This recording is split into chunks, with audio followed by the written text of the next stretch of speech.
வணக்கம். இது ஆழமான பார்வை.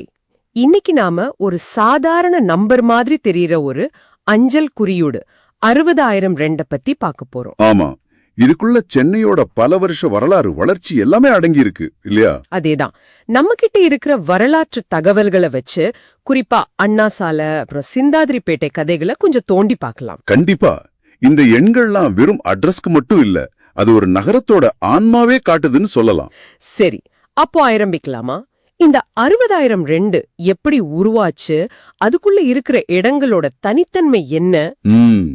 முக்கியமா காலனி காலத்திலிருந்து இன்னைக்கு வரைக்கும் என்னென்ன மாற்றங்கள் நடந்திருக்குன்னு புரிஞ்சுக்கிறதா நம்ம நோக்கம். இது சென்னையோட வளர்ச்சி, சமூக மாற்றங்கள் பத்தின ஒரு இன்ட்ரெஸ்டிங்கான பார்வை கொடுக்கும்னு நினைக்கிறேன். நிச்சயமா. சரி, முதல்ல இந்த பின்கோட் சிஸ்டம், பின்னு சொல்றோமே, அது எப்படி வந்துச்சு?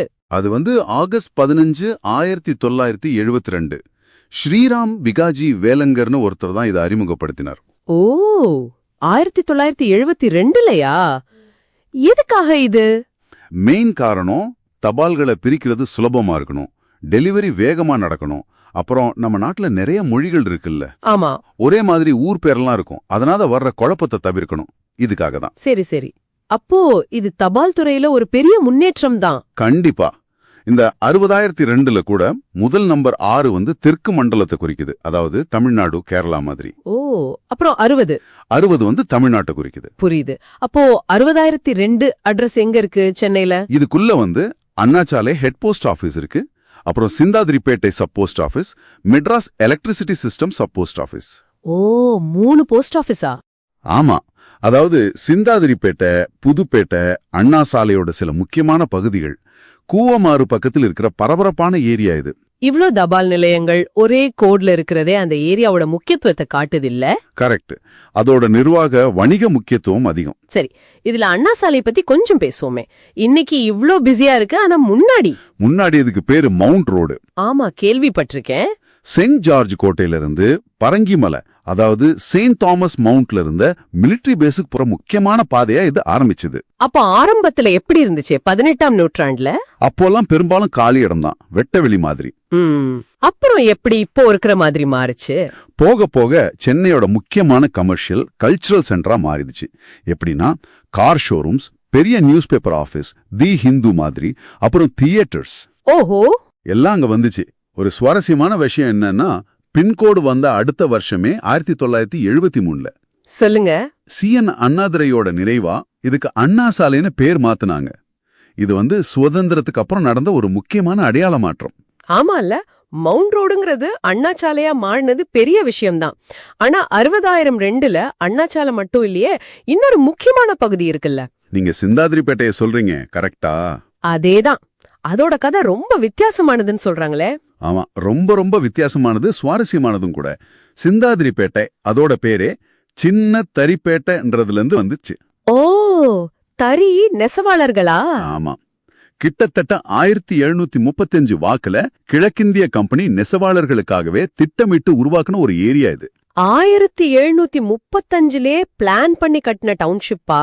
ஆமா, ஆனா இங்கதான் ஒரு பெரிய விஷயம் இருக்கு. என்னது அது? அப்போரை கவர்னர் ஜார்ஜ் மார்டன் பெட் இந்த பேட்டையை உருவாக்கும்போது ஒரு உத்தரவு போட்டார்.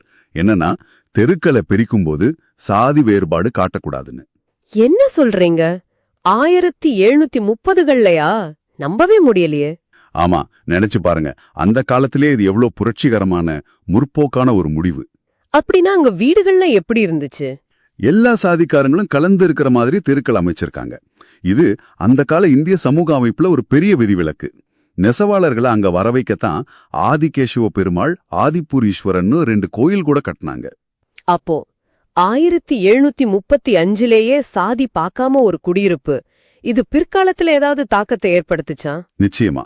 இந்த ஏரியாவோட ஆரம்பமே தொழிலாளர்களுக்காக ஒரு மாதிரி சமத்துவ சிந்தனையோட ஆரம்பிச்சதால பிற்காலத்துல தலித் இயக்கங்கள், தொழிலாளர் போராட்டங்கள் இதோட மையமா மாறினதுல ஆச்சரியமே இல்ல. சரி, அப்போ 1972ல பின்கோடு வந்ததுக்கு அப்புறம் என்னாச்சு? தபால் சேவை நல்லா இருக்கும், அது தெரியும். ஆனா நகர வளர்ச்சி எப்படி இருந்துச்சு? பின்கோடு வந்தது கண்டிப்போ தபால் சேவையை ஒழுங்குபடுத்துச்சு. அதே சமயத்துல சென்னை பயங்கரமா நகரமயமாச்சு. ஆமா, புறநகர்லாம் நிறைய வளர்ந்துச்சுல. ஆனா சிந்தாதிரிப்பேட்டை மாதிரி சென்டர் பகுதிகள் அப்பவும் இப்பவும் அதிக மக்கள் அடர்த்தியோட தான் இருக்கு. அப்புறம் 80களுக்கு பிறகு பொருளாதார தாராளமயமாக்கல் வந்தது. ஆமா, அதுவும் பெரிய மாற்றம். அது அண்ணா சாலையோட பிசினஸ் முகத்தை மாத்திருக்கலாம்.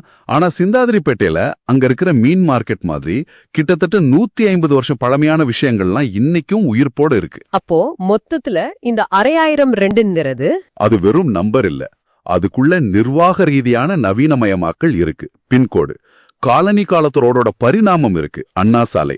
அப்புறம் ரொம்ப ஆச்சரியமான ஒரு சமூக முயற்சி இருக்கு, சிந்தாதிரிப்பேட்டை. இது இல்லாம தொடர்ந்து மாறிட்டே இருக்கிற நகர வாழ்க்கையோட அடையாளமும் இருக்கு.